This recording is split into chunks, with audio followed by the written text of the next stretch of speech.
You ain't gotta lie to kick it, my nigga. You ain't gotta lie. You ain't gotta lie.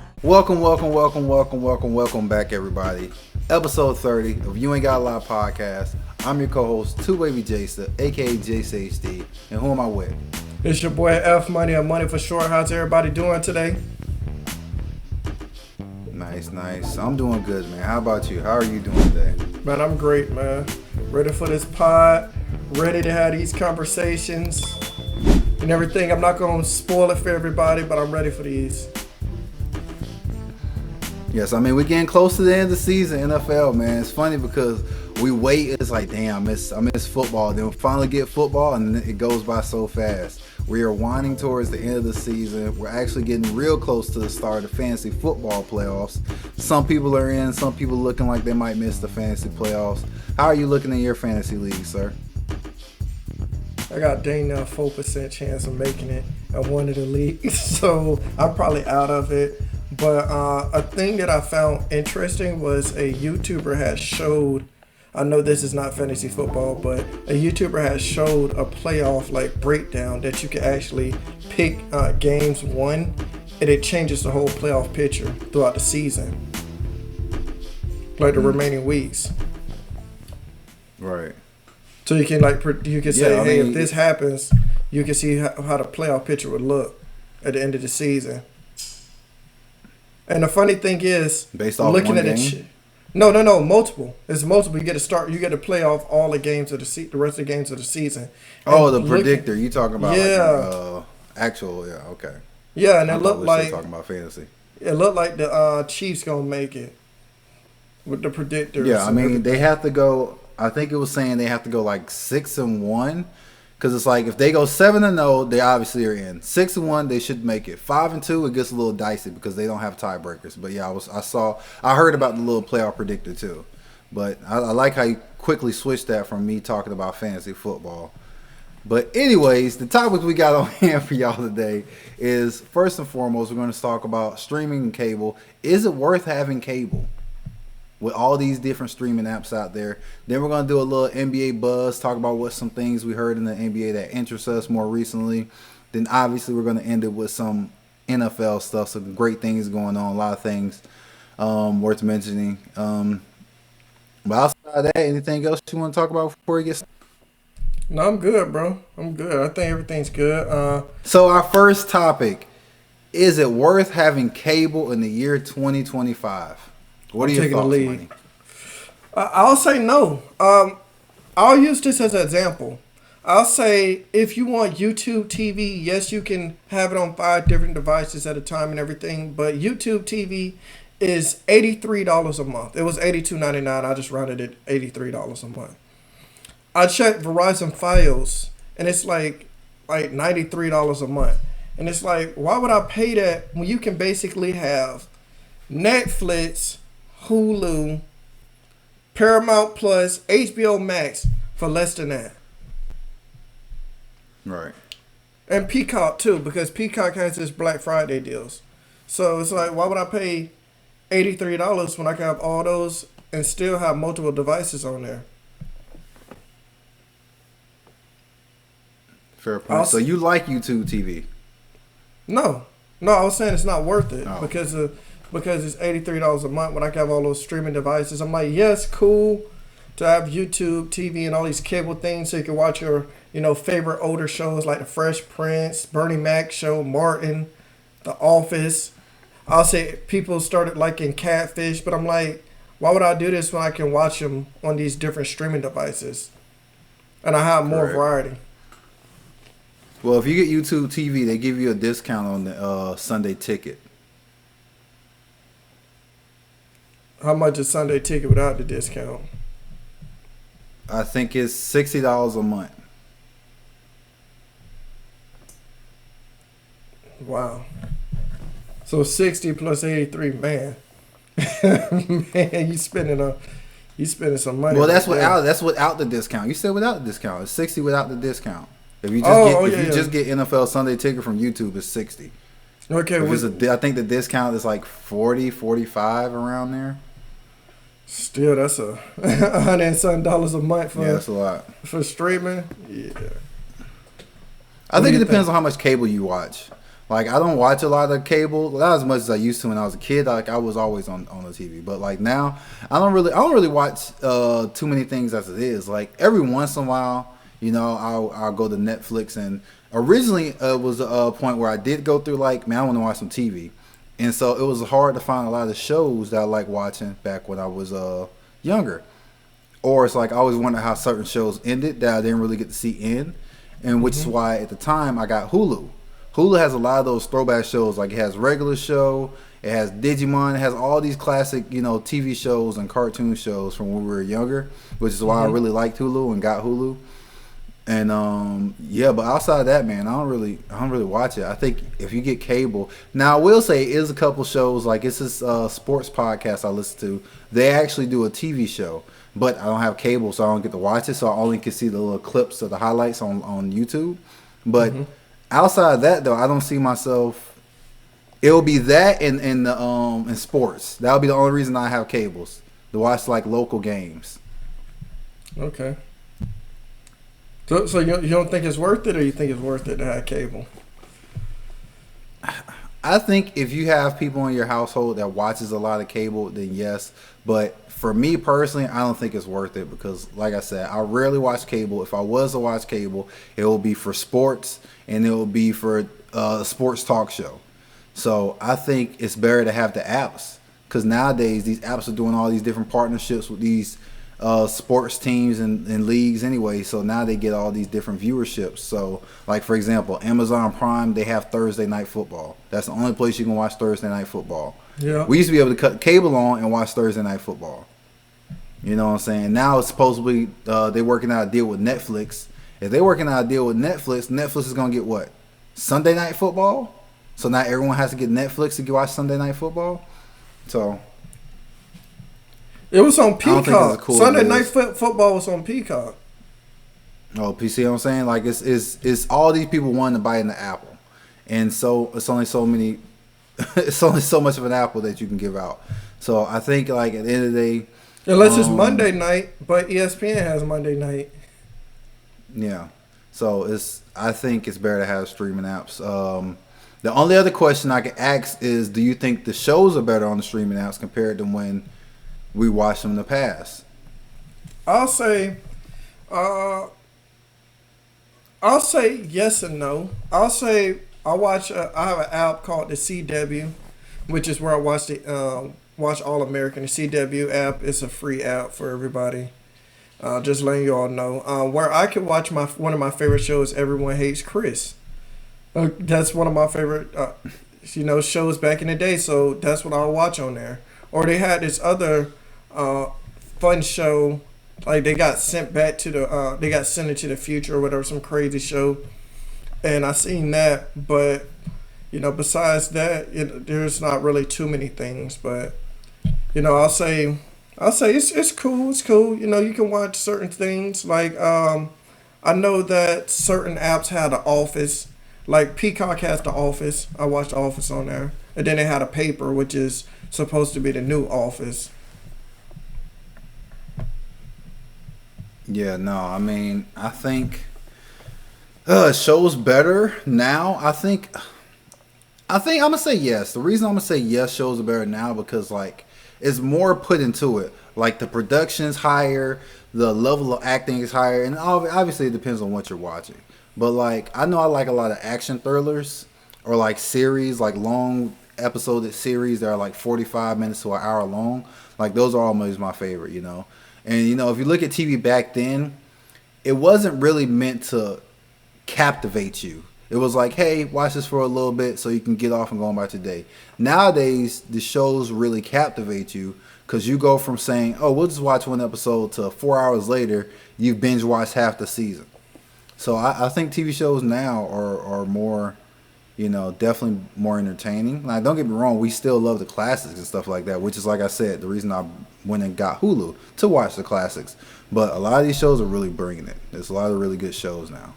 I'll say more back in the day. There were more sitcoms like Martin, Fresh Yes, Prince, there The was more Office, sitcoms. The Bernie Mac Show.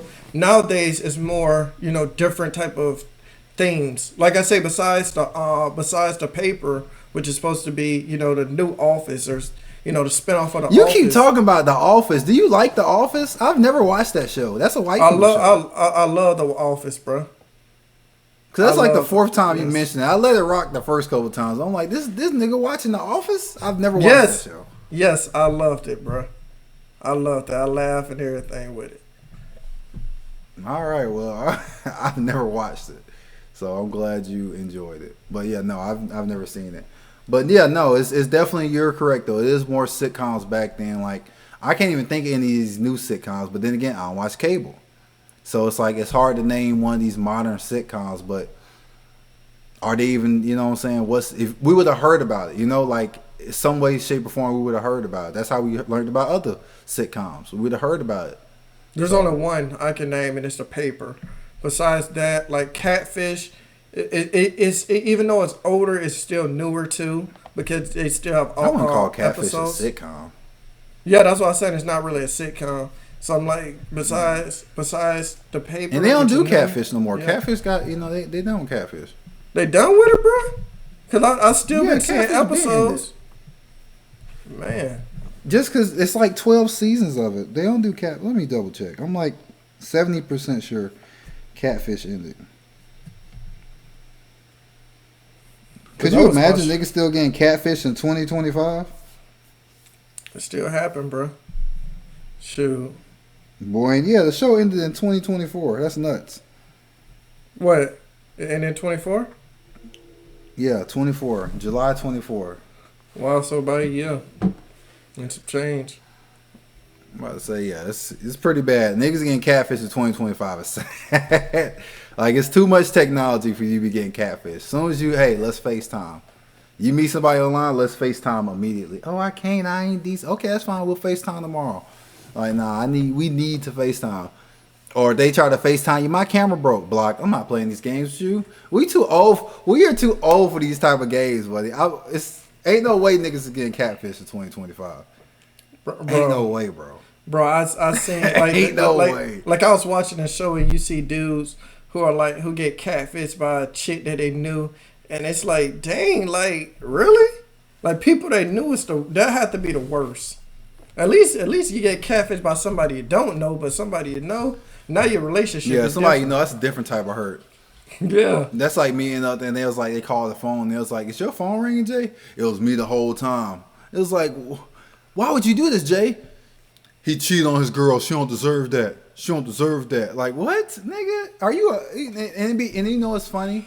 Whenever it's they homies and stuff like that, them niggas be closet haters. Like, how can you be a closet hater on one of your friends? Like, that shit be sad, bro. Like, niggas really be closet haters on people who's supposed to be their mans. If y'all really rocking like that, bro, you'll never be hating on your man like that.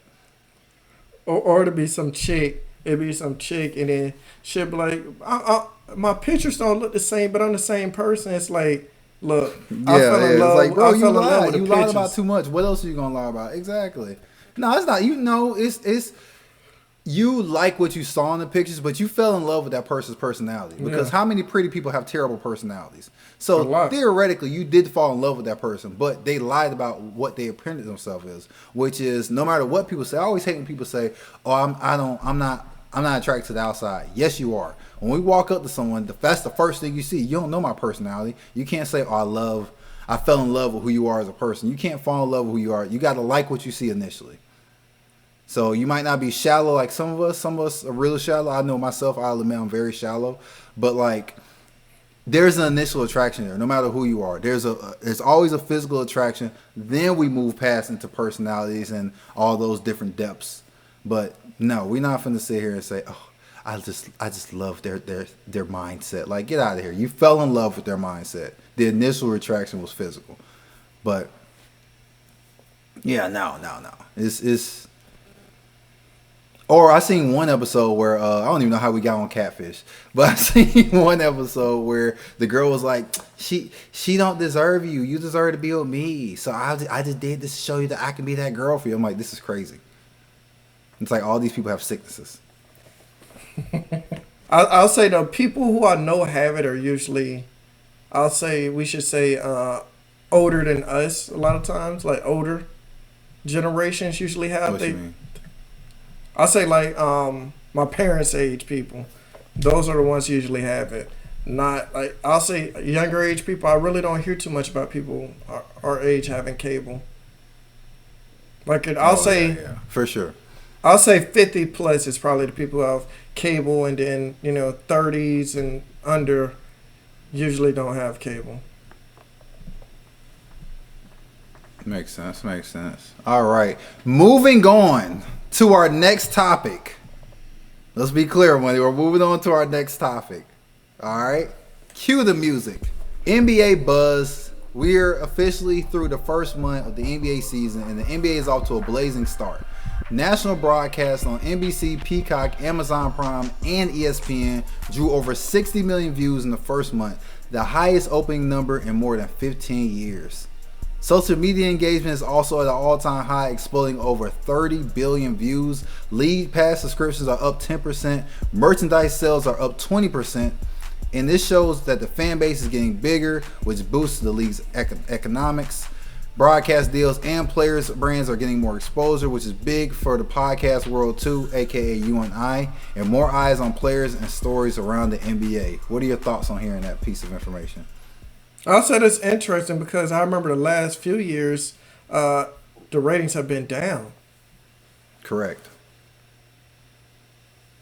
Which in turns helps the WNBA.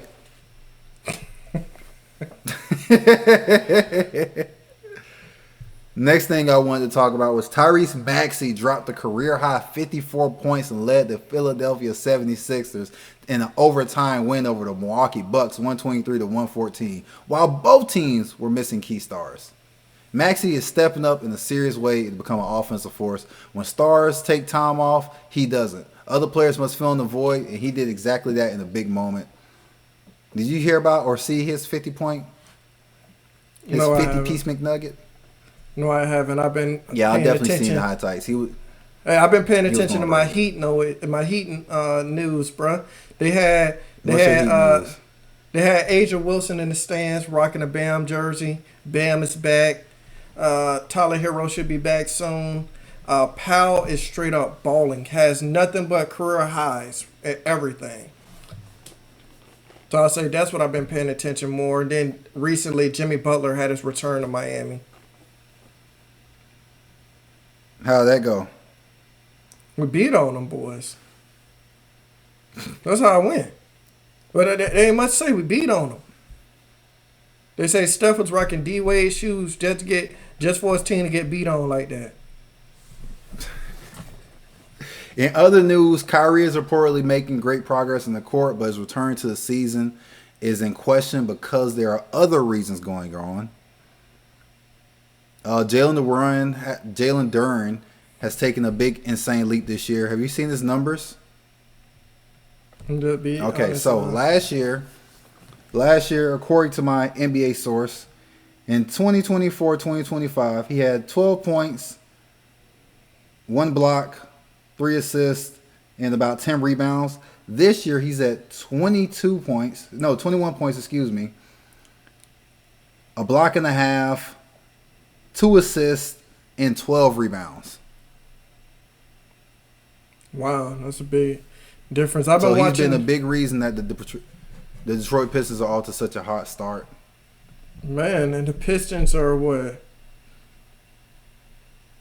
Last I checked, this has been a while, I forget, but they're 9-1, so they might be 9-3 or 10-3. I didn't write down the standings. That's my bad. Detroit is 13-2. I got the standings. Yeah, I knew it was something crazy like that. Detroit balling. Yeah, Detroit is balling. I got all the standings if you need it, but yeah, Detroit 13-2. The only team that has a better record than them is OKC 15-1. Yeah, they're playing out of their mind.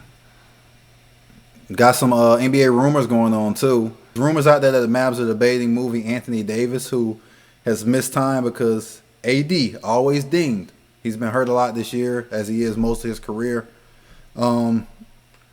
As we both know, they fired their GM. That happened a while ago. I don't think we talked about it. But the Mavs fired their GM after he made possibly the worst trade in franchises. I was arguing with some guy online. He said, if the Lakers don't win the championship, does that mean that they won this trade? Yes. I'm like, at the end of the day, you gotta put butts in seats. He was like, that's what's wrong with the people. You're thinking like an owner. I'm like, what do you mean I'm thinking like an owner? It's a business. You gotta put butts in seats. They got a franchise player. He's gonna be there the next 10 years unless he leaves through free agency. Hey Jay, So think they about got this. a superstar for at least 10 more years. Think about this. You could have had Cooper Flag and Luka because they weren't having that great of a season together and had a dominant franchise. And now you just got Cooper Flag. And then they're talking about the Mavs are thinking about tearing it all down, trading everybody, and just keeping Cooper Flag.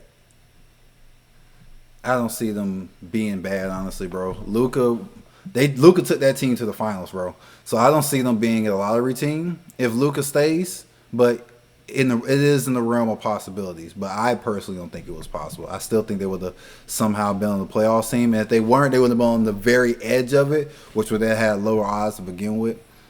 So that's going on. Have you seen the photos of Fat AD where he looks like he's like 400 pounds? He looks like a light-skinned Joel Embiid. He looks bad, bro. He looks bad. Another one is Kings are talking about breaking up their team and start the next rebuild. They do not have any franchise players, but they have players who could be great for teams that are contenders. What are your thoughts on that? I'll say unless you have that player that you're like, hey, this guy is that guy, you have to think about trying to go get him. Like I look at it like how when we used to have those NBA expansion teams and how we will always try to go get that guy because in the NBA it's less players than the NFL, so that one player can make a huge difference. Mm-hmm. So I'll say yes, you have to get that guy. You have to have that superstar to help you. Like, can we? It's only been a handful of teams that haven't had a superstar that's won a championship. That hasn't had a superstar? Can you name one team that didn't have a superstar that won a championship? Oh man, I don't think there's been any team that won a championship without a superstar. wasn't it the Pistons team that beat the Lakers? That Pistons team, Ben Wallace wasn't a superstar to you? He won DPOI. He was a good player, a great player, but he's never a superstar when we think about an NBA. He's a Hall of Famer too, money. Well, like I said, when we think of NBA superstars, I didn't think you would put him on that pedestal, but I'll say, compared to what everybody considers superstars now. But was he a great player? Yeah, of course. Great defensive player. But I'm just saying, like, that's the only team that I could even think of using that logic. And then a couple more things I got is all the rookies, all the guys in the lottery have been playing really well. One of my favorite players that I seen his stat line, dude balling out, but the team sucks. The Pelicans, their center Queen, bro. That dude dropped 30 on Jokic the other night. Yeah, Queen has been playing really well. A lot of the rookies have been well. What's his name? Junior with the Spurs. Dylan Harper has been playing really well for the Spurs. The funny thing is there is rumors that the Spurs intends on moving one of the guards before the trade deadline. They just haven't figured out which one will it be. But we all know it's more than likely going to be Fox. I mean, Castle gives you the most value because he's a young player who just won Rookie of the Year. But you probably move Castle for the most value. If you move Fox, which I think would be the smartest option, that way you still got 3 really young players that you can build your backcourt around. Let me ask you this question. And obviously Wemby's still there. What's up? Okay, so the NBA has turned more to a size league, to a youth league. It's all about the money, right? So Fox is he has a big contract, right? Harper and Castle are young. They're both, 6'4", 6'6"? Castle 6'4", Harper 6'6". You got a pretty big backcourt, with those two. Correct. Fox is only 6'1". So I'm like, once they drafted Harper, I thought they were going to move Fox. And you're like, man, I don't know, money. I'm like, I think so, bro, because you're building a young team. And Fox is 26, 27. When Wemby, Harper, Castle will all be on rookie contracts. Yeah, I mean, as you like to say, you got to pay the piper down the road if they all turn out to be great players. Mm-hmm. But, I'm right there with you, though. I think I think theoretically that's the guy to move off of. But are you going to get good value for him? Here's the thing, though, Jay. I still think Fox has a lot of good basketball left in him. So I wouldn't write him off as, he's 26, because he hasn't. I don't think you hit your prime until you're 28, personally. So I feel like he hasn't even reached his prime. I think he still can get better if he's still obviously trying to get better. Well, here's the thing, Jay, right? You drafted these guards high. So that's why I'm like, I think you have to move off of him, because you drafted Castle, top 5? You drafted Castle pick 4. You drafted Harper pick 2. Fox is the one that you didn't put too much draft capital into. That's my main thing. That's why I think they'll trade him. I mean, it's on the board. We'll see. Somebody's getting moved, though, I think, for sure. It depends on what you offer. Because, hey, everybody got a price. There's very few players in the NBA I think I wouldn't trade.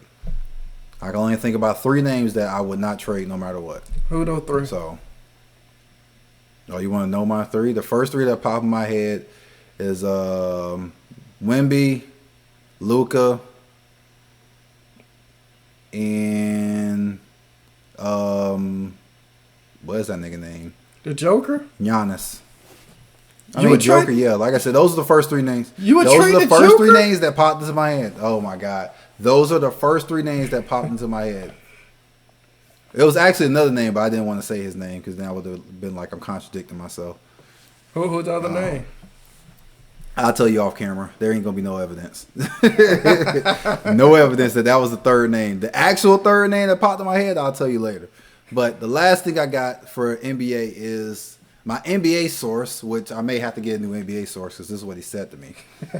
He said his hot take is that Orlando needs to pass the keys over to Franz Wagner and tell Paolo to take a back seat. What? That's crazy. You know what, Jay? The only way that makes sense is if he does that during the regular season and he becomes a man in the playoffs, so he doesn't have the high risk of injury. That's the only way that makes sense to me. I mean, we saw what Paolo did in the playoffs last year. He was one of the only bright spots on the team. He averaged, I want to say, 26 and 8 and 6 or something like that. Some crazy number for that playoff. Bro, he was dang near averaging 30, dang. Basically, the only one carrying the team. He was. Now, I will say, I looked at the numbers. I know earlier you might have seen me looking off. That's what I was doing. I was verifying the numbers because I didn't write it down. But the numbers are similar. Franz is averaging 23. Paolo's averaging 22. Franz is averaging 6 boards. Paolo's averaging 8.5. Paolo's shooting 46% and Franz is shooting 45% from the floor. But Paolo has missed a couple games too. He's been hurt. So, I don't know. The numbers are similar, but I think Paolo is that guy. He went number 1 for a reason. He showed us in the playoffs that he can take it up a notch. It's not too big for him.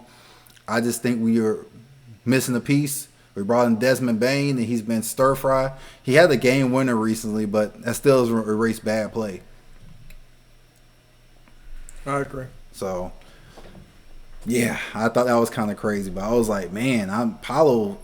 I don't even think that's a thought to be like, oh, yeah, it's a conversation, because it's not. Don't get me wrong. I love Franz. I think he's a great number 2 to Paolo. I think they complement each other really well. But to pass the keys over, nah.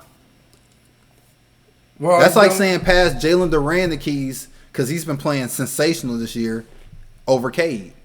Hey, let me ask you this, because I got 2 things for basketball. After this topic, will you be done with basketball, or you want to talk about my 2 topics? Because we talked about. I think that's the last. We can talk about your talk. No, we can talk about your 2. That's the last one I had. We got to talk about LeBron. He had his return the other night. He had 11, 12, and 3. They say Wemby has a calf strain and is about to be out for 2 weeks. So now we have the NFL. There's a lot going on. There's always a lot going on in the NFL. I think that's why it's one of my favorite sports, football. But the first thing I wanted to talk about in the NFL, Shedeur Sanders. Right off the bat, he didn't play well. I'm not going to sit here and try to, oh, well, this and third. Now, he had 0 reps with the starters. So much so, the offensive line didn't even know his cadence. And to those people who never played football before, how the quarterback snaps the ball is very important. We all hear quarterbacks have different things from ready, blue 18, or Dak's famous, here we go. Everyone has their own unique cadence, which is very important to the center. What was Cam's? Who's snapping the ball. Huh? What was Cam's? It was, what was Cam's? White 80. White 80 say it. That's how he used to do his cadence. I watched many years of Cam Newton football. But, yeah. So every quarterback has their own unique cadence. And I think that's very important for the team, though.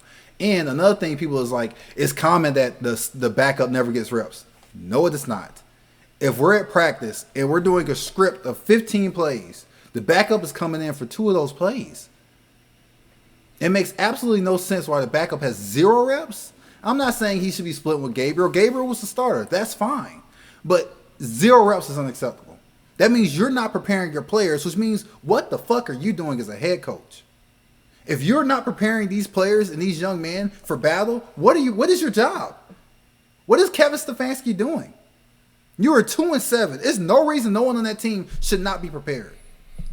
That is unacceptable. It is unacceptable. Here's an Now, argument I have. Shedeur didn't play well. So he has to wear some of that too. He made some erratic throws. He did the one thing that I hated since he was in college, which is hold onto the ball, do 14 spins, and retreat and lose yards. He has to stop that. And unfortunately, that's one of the things where it may take longer. Because Caleb has bad habits that it took him from the beginning of his rookie year to about halfway through this season, so a year and a half, to finally stop with those bad habits.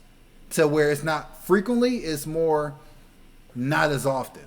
And Shedeur has to get out to that point. But unfortunately, he's in a position where he might not get the opportunity to work out those bad habits. This is the most important game of his career. The number one thing is he cannot play bad, money. Shedeur cannot have a bad game. He doesn't have to necessarily be excellent, but he can't be bad because Gabriel's been bad. But he can't go out there and shit the bed. He cannot. He cannot afford that. If you look at the plays, it was just simply I saw a flash. I saw him throw a touchdown pass to a receiver, good thrown ball, receiver got his hands on there, and the DB made a sensational play. So I saw a couple things I liked. But we can't have it to where the head coach just looks like he's not preparing the guy. This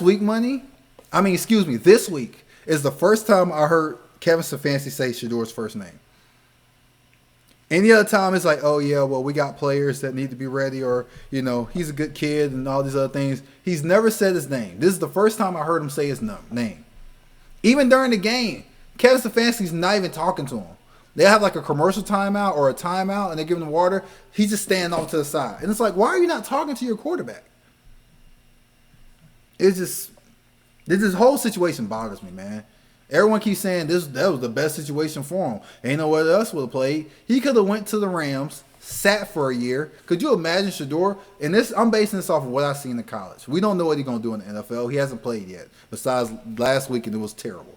But before that game, my mind of what I seen him do in college, because somebody threw for them 42 touchdowns, money. Somebody did that.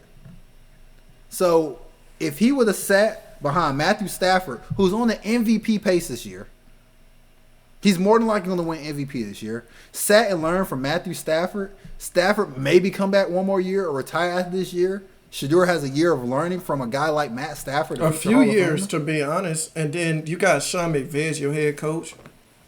Exactly. With Puka at least is going to be there. And Kyron in the backfield. So the people that say that there's no team he could have been the backup on, I 100% disagree with that. What are your thoughts on the Shedeur Sanders drama? Okay, so here's my thing, right? I'll say, for one, remember that argument I always had with Tua, him being a lefty? Well, you have to change the whole offense because Shedeur's a right-handed quarterback. Gabriel's a lefty. Correct. So that's one thing. Number two, I actually watched a film. Which, by the way, they called 2 rollouts to the left, money. 2 of the play calls they gave to Shedeur was 2 rollouts to the left. That explains anyways, everything. Continue. I didn't mean to interrupt you. You're good. You're good. I seen a film breakdown of Shedeur's game, right? Cause I was like, let me look at a breakdown. And there were some times, like we said, he hold on to the ball too long. There were some times where, with the routes, the guy be wide open, and the guy was like, "You got to hit him right here." And I don't know if he didn't see it, if he was waiting for a play to develop longer, or what. But if he'd have hit him, the player there, sometimes he could have, got some yards, maybe even first downs. So like you were saying, he holds on to the ball too long because you got to take what the defense gives you sometimes. Okay, so my slight pushback on that is it goes back to timing. As receivers, we all have cues of when we're coming out of our breaks. Quarterbacks pick up on that. That's why we stay out to practice and be like, hey, let's throw routes. And then, for example, let's say me and the quarterback working on comebacks. I'll come out to comeback and he throwing the ball back here. And so now we can talk about it. Why'd you put it here? He's like, I'm trying to keep you in bounds. I'm like, no, don't keep me in bounds. Take me out of bounds. Depending on what kind of receiver you are. I know me personally, I always like you to put it on me. Because when you put it on me, you give me a two-way street. I can either fake and go inside or fake and go outside. That's how I personally like to come back when I play receiver. So me and our quarterback worked on that. He wanted to take me out of bounds to avoid the hit. So every time I would turn around, I'm stopping short expecting the ball, and he's taking me out of bounds. So little things like that matter. Yeah, timing. What your receiver's thinking, exactly. With that slight timing. And him not practicing with the starters. Knowing he's coming out of his break. So little things like that matter. So Jerry Jeudy, I don't think he's a good receiver, but he is a quality route runner. Mm-hmm. And so with him being a good route runner, he's out of his breaks quickly. So Shedeur may be thinking like, all right, maybe he's going to do this when he gets to it. He doesn't know. That was the first time he threw to him all year. So I think that plays a part, and that's why we've seen some of the passes where guys were open, but he just held the ball too long because he was unsure what he was seeing. Mm-hmm. Yeah, but that's on the coach. Hey, listen. Exactly. It's on the coach to get him prepared. This game, you have a weak opponent. You have a week of practice. The coach knows what you want to run, what you like to run, because usually in the NFL, the quarterback will be like, hey, I like X, Y, and Z, but I don't like A, B, and E. And so they'll remove plays, add plays, and get you in best situation to be successful. So there's no excuse, man. There's no excuse this week. I got something to say about this. He better not hold on to that ball because he's going to be getting sacked if he do. Because you got Mad Max over there. Well, for anybody who don't know, Max Crosby's nickname is Mad Max. And he's one of the premier edge rushers in the NFL. And he will hit you. So Shedeur better not be holding on to the ball. He will hit you, correct. So you see players tend to let up. Max doesn't care about getting fined. He's made that very clear. So yeah, he better be working on timing with Jerry Jeudy and hitting him when he's open. Because if not, he might be picking himself off the ground. And ultimately, I feel like Shedeur, from what I believe to be the person he is and my personal thoughts, I believe he will prepare. I will believe he will be ready for this challenge. He will step up. Like I said, he doesn't have to go out there and throw for 400 yards and 6 touchdowns. He just cannot be terrible. Because like I said, this may be his last and only chance in the NFL. He's a 5th-round pick. No matter what I think of him, no matter what anyone else thinks of him, the whole NFL passed on him multiple times. He was a 5th-round pick quarterback, and he cannot fuck up this moment. They passed on you for 4 rounds. Let's just call it what it is. Yes.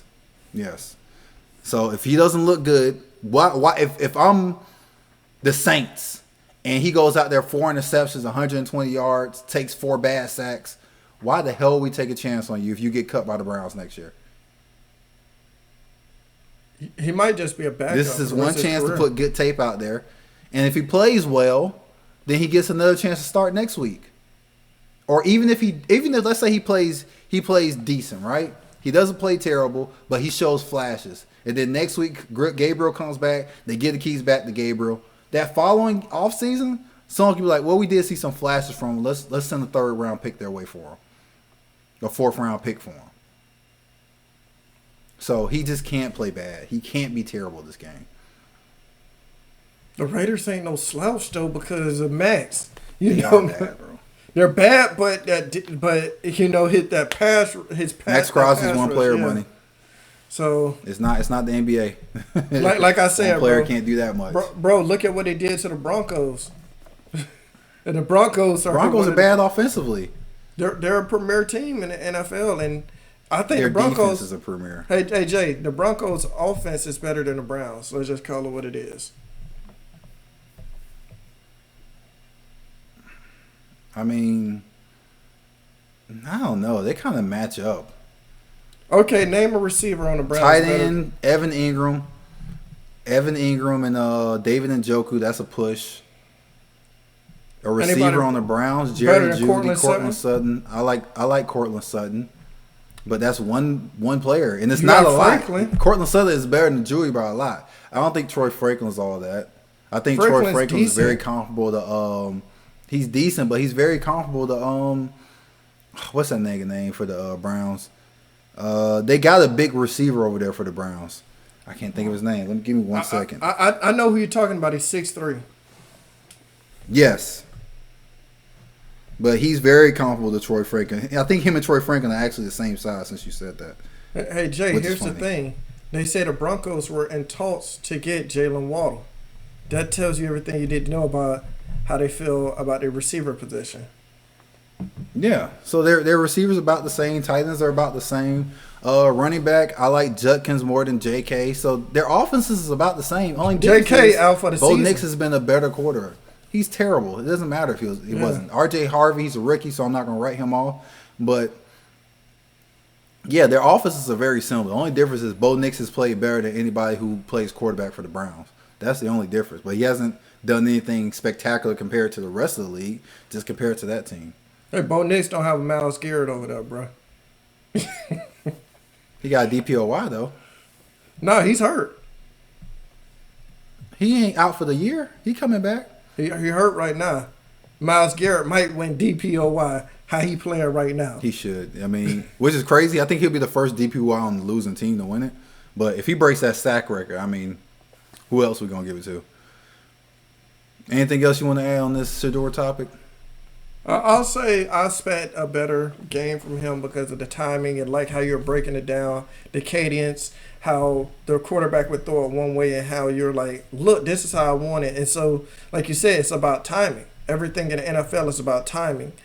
And so if you don't know, hey, this receiver's going to break this route to the left and not the right, and you throw it to the right, there's a pick. So, like I said, you know more about this than me because you played the receiver position and you at a higher level. A high level and everything, and you understand, hey, this is where my quarterback was throwing it, but this is where I want it. Right. But I'm good on And it. there's certain things and there's certain, since you said that too, it's certain things too where it's give and take, And it's the quarterback's job to also protect you too. Like I know me and my college quarterback, he would like to certain passes he'll put low to protect you, and I didn't like that. My mindset was always yak. I want to catch the ball and keep going. And so it was a couple times where like I was frustrated where he's throwing the ball to where I have to like basically dive to get it. And I'm like, bro, keep it up. He's like, no, I'm not finna let you take no hit. I'm like, man, I'm bouncing off that hit. That was my mindset. I'm like, I'm bouncing off that hit. So, but it's having that instinct, and it's like knowing too. Because once again, if you don't have that chemistry, and it's the NFL, the best of the best. It's divas out there, man. So they throwing that ball. The receiver like, man, I'm not bending down to get it. Why are you throwing it at my feet? It's like, I'm throwing it at your feet because you're about to get you depleted. So, but yes, the first game we're going to recap. What's up? You want to get it set up, how that boy Tua throw you the ball. He'll set you up real nicely. The first game we're going to recap. The Carolina Panthers beat the Atlanta Falcons 30-27 in overtime. We had to get the brooms out for them boys, money. We had to get the brooms out for them boys. Beat them twice this year. The first time we smacked them 30-0. Put up 30 on their ass again, bro. Panthers quarterback Bryce Young threw for 448 yards and 3 touchdowns. What are we talking about, money? What are we talking about? Bryce Young had the best game of his career on the boys. They sorry. I've been telling you they sorry all year. And 0 interceptions, I might add. He's good for an interception, but this game, he's like, nah, I got y'all. A new franchise single-game passing record for Carolina, by the way. The game went to overtime. Carolina won with their kicker, Ryan Fitzgerald, nailed a 28-yard field goal to seal the deal, which is his 4th game winner of the year. The Falcons took the lead early in the first half, but they couldn't close the deal. They blew the lead late in regulation and lost it again in OT. With this win, the Panthers complete a season sweep. We got the brooms out, and they beat the Falcons both times this year, the first time since 2013. But y'all beat them boys so bad, you injured their quarterback. Hey, man, he got them weak knees, bro. You seen him wearing that bulky-ass ankle brace? We started the game off with Shedeur McMillan getting a 7-yard touchdown. Atlanta responded with 2 rushing TDs for Bajan Robinson, and Tyler Algier gave him one, which they thought was going to be some cushion, but the Panthers kept chipping away. Bryce Young was connecting with Xavier Legette, who had a great game as well for a long TD in the quarter, and McMillan scored again in the fourth quarter to tie the game. The Falcons tied just seconds remaining in the remaining seconds of regulation to force OT, but Atlanta's momentum ran out and Panthers executed. Now, I will say this. I was worried Dave Canales put our defense out first in overtime. We won the coin toss. Bryce was out there. He called heads. It was heads. And Canales wanted the defense on the field first. And I don't know what Carolina team he's been watching all year, but our defense has been up and down. Our secondary has been crazy, actually been really good. I think they're like top 10. And so, but as a whole, our defense hasn't been good. And he put them out there, but I guess maybe he had no faith in kissing Cousins to get the job done. So he put our defense out there first. Our defense got to stop. And we went down there, got in field goal range with the legs of Rico Dowdle, and that was it. What was your takeaway from this game, this masterclass? Y'all like that injuring people quarterbacks. That's my take. Dudes were like, you know what, bro? We're going to injure their quarterback so they stand no chance. Hey, bro, he banged his knee on the turf, bro. He got soft. Which is funny because, it wasn't. I don't even think it was his brace knee. So it is what it is, bro. Well, I'll say this. This is a big confidence booster for Carolina. What's up? I'll say you gotta beat the division rivals and let them know we better than y'all, and that's what y'all did. Y'all took care of business. As far as the division, like you said, this is a big boost. Young having the record for passing performance and sweep a divisional rival. Atlanta extends their losing streak and also closes their chance of making the playoffs. This defense gave up too much and the offense couldn't put it across when it mattered most. Carolina is showing upward momentum and Atlanta is sliding. Things could get more interesting as the division race continues to come to a close. Next up, we got the What about Texans. my fans, bro? We ain't talking about my fans. Oh, you want to do them? We can do them. I thought we was going to save it. Go ahead. Go ahead and talk about your fans. The fans got a win over the Commanders. That boy Tua didn't throw a pick. A-Chain had had 120 yards rushing. How about this? So the defense, Jack Jones said that if we take away the run, that dude Mariota can't throw. And what happened in overtime? He threw it right to him. He picked them off, kicked the game-winning field goal, and we treated them boys. And the number one thing is Tua didn't turn the ball over. So I call him Tua Tagovailoa. All right, I'll call him by his right name this week since he didn't turn it over. And we're on a bye this week, by the way. How do you feel going into the bye? Do you feel good? Do you feel like you guys can make a last-second playoff push? The funny thing is, Jay, with the playoff simulator, it's possible the Dolphins do make the playoffs. Do y'all have any tiebreakers? No, we don't have a great AFC record. That's the only thing. But it's very possible to make the playoffs. But it's a lot has to happen for it to become that reality. Who are you playing after the bye? We got an easy win. We play y'all division rival, the Saints. Saints. We're gonna beat them. The defense has been sneaky good, man. The first 6 games, Miami Dolphins defense has been terrible. The last 2 weeks, you've been keeping opponents under 21 points, I think it was. I read it somewhere roughly like that. Yeah. So defense is definitely stepping up. Yeah, we're gonna show that second round quarterback why he should have not been drafted that high. Bum behind. Gonna get him up out of there. Which, once again, that'll be funny. Y'all beat the Saints and we lost to the Saints. Y'all beat the Bills, we lost to the Bills. That would be definitely funny. We didn't beat the Bills. The Saints are a bad team. Yeah. The Saints are a bad team. There's no reason they should. And the week of rest, too. So, yeah. Miami's looking scary after the bye. Eagles versus the Lions. The Eagles beat the Lions 16-9.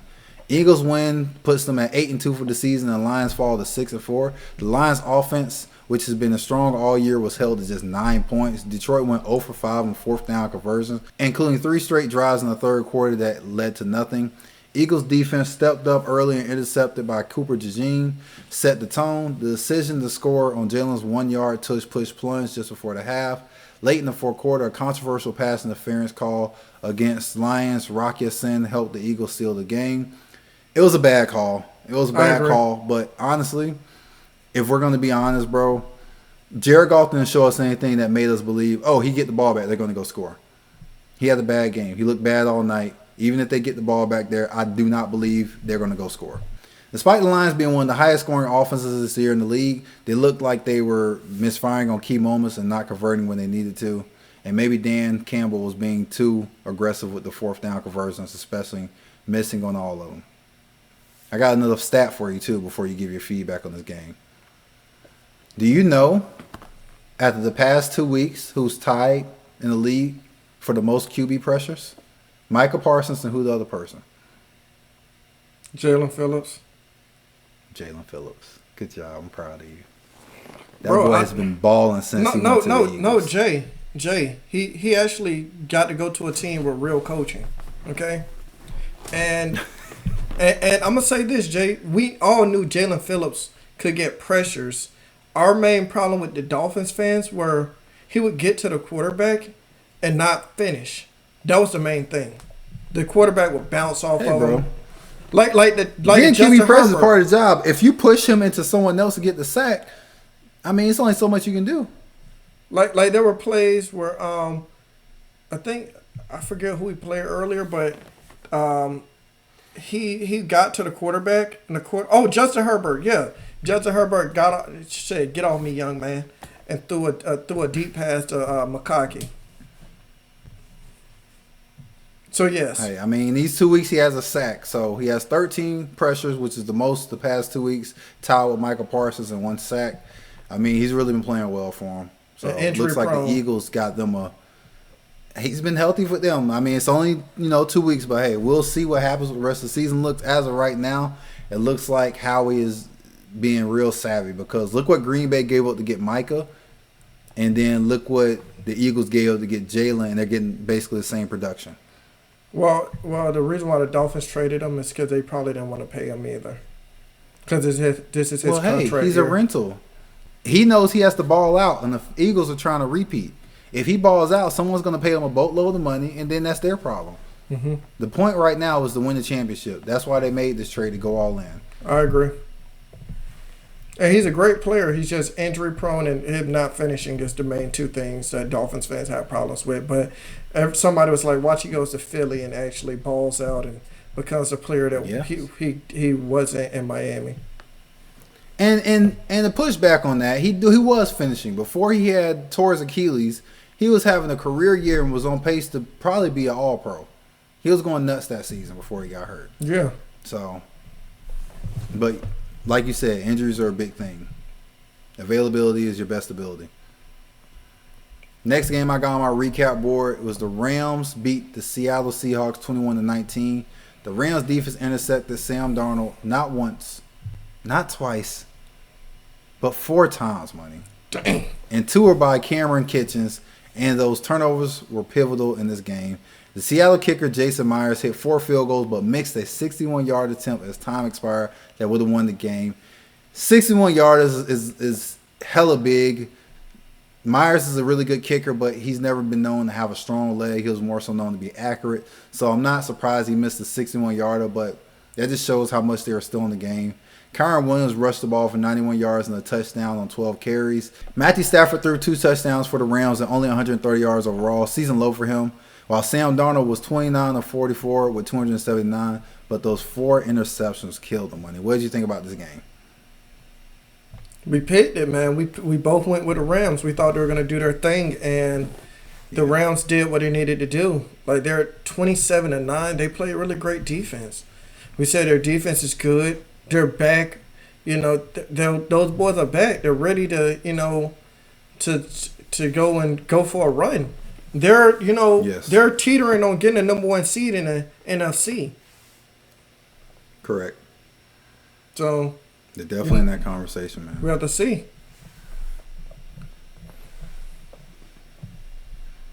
What else? Is that all the recaps? There's one more recap, right? No, the Bucks Bills. That boy Josh Allen did everything he could. He had 6 touchdowns, 3 passing, 3 rushing. I'm like, dang, that boy did everything in his power to win that game. It was a 32-44 game. Baker had a 175 and a touchdown, with Tucker having 106 and 2 touchdowns. But Josh Allen was able to overcome all of that by himself. So I think he did his thing. It's basically with the Bills, Josh Allen a bust. Yes. I mean, it was some bright moments. Not some bright. It was a Josh Allen show. It was the Josh Allen show, and it was the Josh Allen show alone. He's the first quarterback to do that in back-to-back games in NFL history, and he's the first quarterback to do that since he did it 4 years ago or 3 years ago, whenever it was. Just a crazy game for him. And Josh Allen used to have a nickname, the roller coaster, because he had upplay and he had downplay. Upplay. More recently, he's been real consistent, but because of this performance, that was the high, and then Thursday night we got the low. Texans beat the Bills 23-19. The Texans defense absolutely dominated the Buffalo Bills and recorded 8 sacks on Josh Allen for a loss of 70 yards total. Allen finished 253 yards passing, but also threw 2 interceptions and no touchdown. James Cook had 17 carries for 116 yards and a touchdown, giving the Bills early momentum. Bills returner Ray Davis had an electrifying 97-yard kickoff return on apparently his birthday. I didn't know that, but yeah, it was his birthday, so that was a nice little birthday present for him. The Bills attempted a Hail Mary hook and ladder to convert on a 44-yard game, which is actually a great play call to stay alive, but ultimately came up short because Houston pressure was way too much. Davis Mills actually looked really well. Davis Mills, I felt, orchestrated that offense exceptionally well, had 153 yards and 2 touchdowns. I don't know if him sitting behind CJ the past few years has helped him learn because CJ's younger than him, but Davis Mills is starting to show, hey, maybe he deserves a shot. And I understand some people are destined to be career backups. But I felt like with a game like that and the way he's been playing these past couple weeks, someone may give him another shot. And eventually you do get a shot. If you were a starter, eventually someone gives you a shot and either it goes well or you become a career backup. Mm-hmm. There's nothing wrong with that. It's a part of the game. My question is, why didn't the Bills run the ball more? They tend to do that. I don't know why. They tend to go away from James. They tend to go away from him and bring in Ty Johnson, and I don't understand that.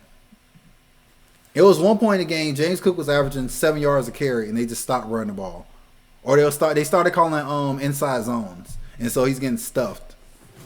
He's not a power back. He's a elusive back. He's not a power back, no. So why aren't that's my main thing with the Bills. They go away from the run when it's working. Like the Dolphins, I understand that game because they took away the run. But this game, 17 for 116? Bro, and 2 touchdowns? Why aren't you running the ball? He would have got the ball about 25 times from me at least. He played well. And you would think, especially when they had that lead at one point, that it's like, all right, we're going to try to slow this game down because they build the momentum. Nah. They kept doing it. And Nico Collins got hurt this game. I haven't checked for the update to see how serious his injury is, but he was grabbing his shoulder chest area, so it could be a collarbone. It could be a shoulder rotator cuff, something along those lines. I don't know. Like I said, I didn't follow up on the injury, but if Nico Collins is out, I mean, any chance of the Texans being the competitive team is done for the rest of the year. This all matters because Buffalo does remain 7-4, but this loss exposes serious protection issues for Josh Allen and the missed opportunities in the red zone, and they fall to another AFC opponent, which continues to make their AFC record look bad. Houston, this victory moves them to 6-5 and shows that despite missing their starting quarterback, the team can grind out a win behind elite defense and opportunistic plays, which boost their playoff momentum. Yeah, Houston looked great. Houston defense looked great. I thought Will Anderson looked superb as well. What do you got to say? I'll say the Bills have lost. Like their losses have come to really weak teams. Like in our terms, Yeah. like they lost to the Falcons, they lost to the Dolphins, and the Texans were looking like a fish out of water until Correct. last night. So it's like you lost 3 games to opponents that you should have beat. Because then you see him do stuff like, which is why I say his nickname was roller coaster. You see what he did to the Bucks, and I think the Bucks is a really good team. I do too. And then you go out there and do that to Houston. You give me that when I don't know, man. The Bills' bad. window might I be agree. closing, bro. Yeah, McDermott may be out of there, and obviously I think Sean McDermott's a good coach. He'll find footing somewhere else, but sometimes just it comes time where you just need a new voice, and it may be time for a new voice in Buffalo as well as Pittsburgh. We'll talk about that next week. But our current preview, first preview I got is Carolina versus the Niners, Monday Night Football. Now, this is a big deal for us. We're playing in the Niner Stadium. We're on the road. We don't get many primetime games, okay? And I think the reason they gave us this primetime game is because CMC, former Panther, I think it's his second time going against Carolina. So, Niners are favored by 9 points. We got to make the most of this. We don't get too many high-profile games. We don't get that national spotlight, but we're getting it this week. All right? McCaffrey, this is the first time he's going against us. So that's why this is a big deal. This is the first time going against us. You know what's Ted crazy? McMillan, This is y'all first primetime game, and y'all got a better record than us. We played against Baltimore Thursday Night Football. We had the early morning game against the Commanders. We played the Bills on a primetime game. So we had a few. Well, more recently, Miami's been better than Carolina, you know? So we've been bad for a couple years. We had bad coaches and bad plays, and yeah, so. But, you know, we've been decent this year, so we get our first primetime game, and it's because the Niners are playing us, and McCaffrey's playing the Carolina Panthers for the first time since he was traded. The Niners talk about their focus on stopping Ted McMillan, but their secondary is stir-fry, so I'm not worried about no one stopping him. I think he should have a good game. My questions that I'm asking is, can Bryce maintain his upside? After a huge game, can he be consistent? Or is he going to continue being a boom-bust quarterback? Will the 49ers exploit Carolina's weakness, which is our rush defense? Or are they going to let us stop them and our secondary show up when we need them most? Key injuries for the Niners is their kicker, Eddie Pereira, is out, which, fun fact, he used to play for Carolina too. Special teams may play a part since our special team has been really good this year, our special teams play, and the Niners special team has struggled for a lot this year, going through multiple kickers and having block kicks and stuff like that. So we may have to look out for some big special teams play come this game. And will home field advantage do them any good? In the night crowd, the atmosphere, and being at home, will that help the Niners? Anything you want to add to that one? I'm going to say this is an important game for y'all, bro. It's an NFC opponent. It's a team that has a really good record. You all need to win this game because it looks like the 49ers have been stayed afloat with Mac Jones. And they have a really good record. And if we What's the win this record? game, we'll have a positive record. So we'll move to 6-5. So this is a big win for us, and we'll knock off the Niners, which will hurt them in the end. But And what's their yes, record? you're correct. The Niners. The Niners are 6-4. I want to say you're correct. They're 7-4. Niners are 7-4. The next game I got, Chiefs are playing the Colts in Arrowhead. Now, Chiefs are favored by 3.5 points, which I didn't think they would be. It's a lot going on, money. Can the Chiefs find themselves in a make-or-break stretch? They're 5-5 under pressure to reverse the course and salvage their season. Patrick Mahomes still boasting big play potential at home. Can he throw more touchdowns than interceptions this game? And the defense needs to improve on their run defense, and they still have questions. Can they have a strong rushing attack? The Colts, on the other hand, are riding an 8-2 record, looking as one of the strongest teams in the AFC. Their offensive standouts, one of the best rushing units in the league, thanks to Jonathan Taylor and an efficient play call structure. Defensively, they bolstered their secondary top corners like Sauce Gardner recently added, and Travarius Ward to set the play and start on the outside, which gives them a boost in the matchup to Rashee Rice and Xavier Worthy. Will Chiefs front seven be enough to stop Jonathan Taylor? I think the Chiefs front seven was exceptional in the Super Bowl at stopping Saquon Barkley. Not many teams say they stopped Saquon last year. So I think if they play like that, they can stop Taylor and force Daniel Jones to beat them passing because he showed us he can have those bad passing games still. So they have to put the game in Daniel Jones' hand and don't let him throw for no 300 yards. If Daniel Jones goes out there and throw for 300 yards, Kansas City's going to lose. Mahomes and the Chiefs has to be aggressive and attack the secondary. Sauce Gardner hasn't been great this year. It's one sports personality I really like. He said the way he's played this year, his name is Ahmad. Or you don't get a cool nickname when you play as bad as you have. And I agree. I don't think he's been playing really well either. So keeping that mindset and moving along, I think that would be very pivotal. What are your thoughts? I'm picking the Chiefs to win this game. The Chiefs are in a position where you don't have much room for error. The Colts are in a new,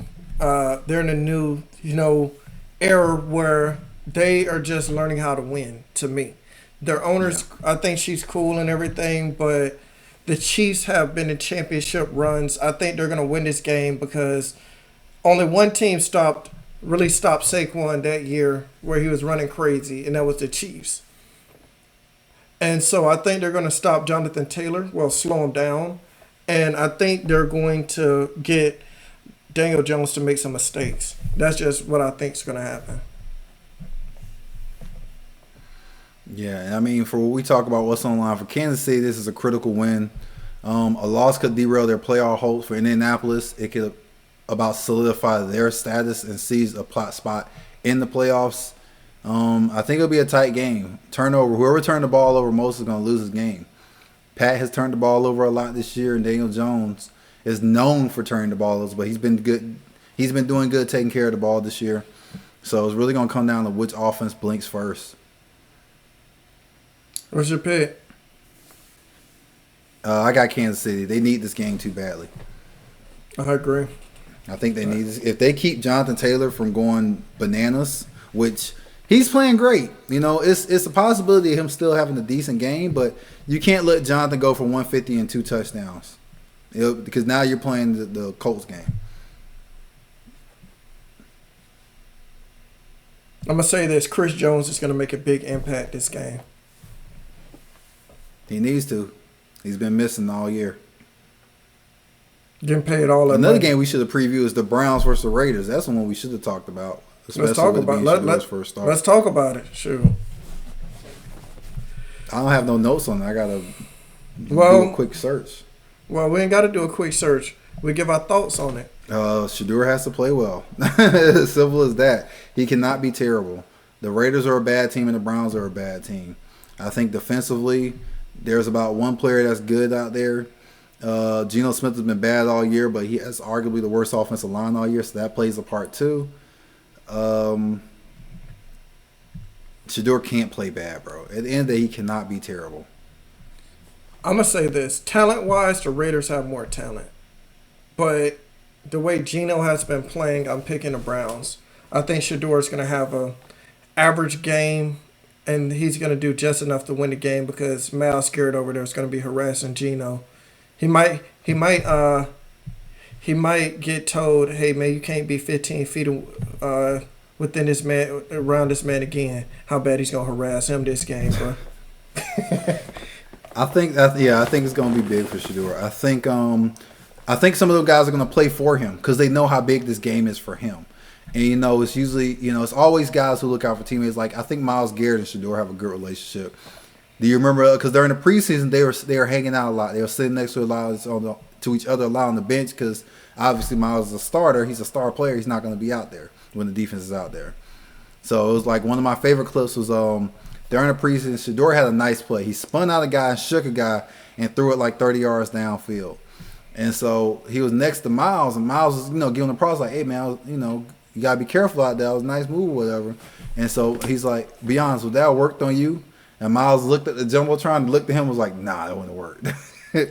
But it was a nice moment to see between them, So I think some of the guys may be playing a little more inspired for him, knowing how big this game is for him.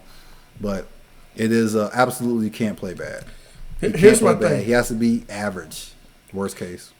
Like I understand, like some teams not liking him, but Shedeur doesn't come off as an arrogant individual. And did you hear that his He house was doesn't. broke in the same game that Yeah. he played, which was sad. It's like, man, this dude is trying. He's trying to do everything positive in the community, and y'all are doing this to this man.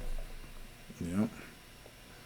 It's like Didn't- for what, man? Hey It's Jay, like, didn't he work at a Popeyes or something to show yeah, he worked love at or whatever? Popeyes. He did some charity work, gave back to some kids when he first got there. Keep in mind, he wasn't on no first round pick contract where they get like $4 million and stuff like that. He had fifth round money who was out there still giving back. So it just shows the type of person he is, and it breaks my heart to see people doing that. Hopefully they caught the hooligans involved. I haven't really followed up on it, but it sucks, man. It They sucks. say about $200,000 to $300,000 worth of stuff was stolen from him, which I think is sad. Like I want this man to That is succeed, sad. to be honest, because he That don't is. come off arrogant. He comes off like, look, I'm trying to do the best And I we've can. seen a lot of people who are arrogant. And the thing is, when the white quarterbacks are arrogant, we don't hear a peep. Baker Mayfield was arrogant as hell coming out. Johnny We didn't hear Manziel nothing was the about that. worst. He's like, we like it. Johnny Manziel was arrogant. Oh, we like it. We like his gusto. And it's like, come on, man. And Shedeur you just get chilling. This one black quarterback. He's confident in himself, and you know they hate to see a confident black man. What else we got on the recaps, Money? I think it's like one more game or two more games. Two more. The Or no, it's Bears one more. versus Two more? Okay, what we the got? Bears versus Steelers, bruh. Okay, we had the Bears playing against the Steelers. My question mark about this game is Aaron Rodgers playing? Because if not, I think this is going to be a blowout. If so, I think it's going to be a really good game. The Bears are 6-4. I mean, the Steelers are 6-4. The Bears are 7-3. My pick, even with Aaron Rodgers, is the Bears are going to win this game. The Steelers have been on a slide. Aaron Rodgers has didn't they say a broken bone in his wrist or something like that? Yes. So I just think I don't think he's going to play the next few weeks because I think with broken bones, one hit in that hand, he's done. He won't want to play no more. He's not He's Brett 40. Favre. He's not Brett Favre, Jay. Oh man, Brett Favre was a different type of cat. Yeah. No, he's not Brett. So I'm right there with you. I won't go as far as say blowout because Caleb has had opponents that he should have blown out and he didn't play well. And so I do think the Bears should win this game. what's your I score think, prediction? This is man. I don't think the Steelers' offense is going to be moving the chains, honestly. So I got a very modest 21-7. And Sound that's like with a some blowout. defensive plays involved in that. Yeah, but I got some defensive plays involved in that too. I got the defense for the Bears showing up for them. But Caleb, this should be a 34-3 game, honestly. Caleb needs to go out here and light the scoreboard up, but we'll see. Because this is the perfect opponent. Their quarterback's out. This is the time to do it. Okay, and the next one is the Rams versus the Bucks, bro. I'm gonna say the Bucks are a team that a lot of teams aren't gonna want to play when they get healthy because besides their left tackle, You've been Wirfs, saying that. everybody should be back near the coming end of back. the season. So I'm gonna say I'm picking the Rams to win this game. I'm gonna say 31-15 or something like that. Because Oh, so you got them on the fence. I have Matt Stafford out there balling, and the Bucks have just been on a little bit of a slide because Bucky Irving is hurt. Well, how hasn't Mike Bucky Evans. Irvin been placed on IR? He's missed 8 weeks at this point. Yeah, Why has he not been placed on IR? I have no idea, bro. Bucky Irving's Like, I don't been understand hurt. why. Like, You know, and maybe because Evans- I've never played in the NFL, but there's been a couple players that we've seen miss multiple weeks, and they don't, like Ricky Pearsall. Has Ricky Pearsall came back yet?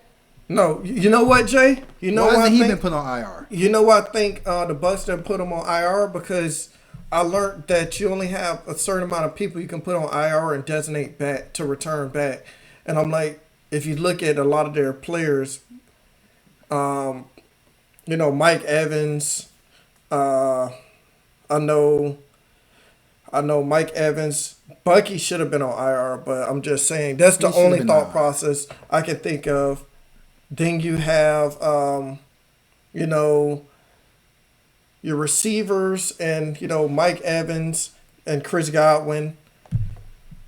I know that you have Worse on IR.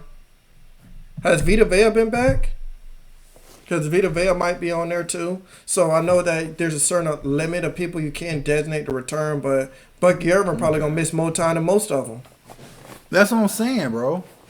So that's only... Like, if it was Chris Godwin shouldn't have been placed on IR. He missed his 4 weeks, so they put him on IR, I believe. But he was good to go. And then I think more recently he's been dealing with an injury. But I don't know, man. It's looking wild. Jay, that's the only thought process. I'm right there with you. Yeah, I mean, that makes sense when you say that, so that's fair. But, yeah, I'm right there with you. The Rams are a good team. I don't see the Bucs winning. The Bucs are on the slide, though. They got to figure it out. They got to start winning some of these tough games because, yeah, we understand that Ross is hurt, but, you got to win or make them close. You can't have no Josh Allen 6 touchdowns day. If they let Matt Stafford throw for 400 yards and 5 touchdowns, I mean, you ain't getting that many players back from injury. That's what I'm saying, so... They got to start making these games closer. What's your score prediction? Man, it depends on what Baker shows up, man. If Baker shows up to play like we know he can, like he did in the beginning of the year, I got the score being a lot closer. But, man, I'm looking at 36-14. Oh, man, you have a worse win than me. Yeah, what you got? Remember, I had 31-16. Is that the last one? Yep. All right, man. Anything else you want to talk about, sir? No, I'm good. I think that's a longer episode we put out. Yeah, this is the longest one in a while. We had the sports, man. Let's get going in the sports, and then we took that random talk and that random pivot in the beginning and started talking about what you would call it. Catfish. But all right, you guys. Yes, but thank you so much if you made it this far in this video. We greatly appreciate it. If anyone new here, please subscribe. Please hit a like. Please share. Send us someone who loves to hear us talk about sports. Any real life topics you want to hear us talk about, leave a comment. We respond to everyone. We try our best to get back quickly as possible. Anything you want to hear us talk about, it don't matter. Just leave a comment. We'll appreciate the comments. We love talking to people. We're very talkative. But that'll be it for this one. I'm Jason HD, aka 2AB Jason. I'm F Money. Or Money for short, Until y'all. the next one, y'all. Peace. Y'all take it easy.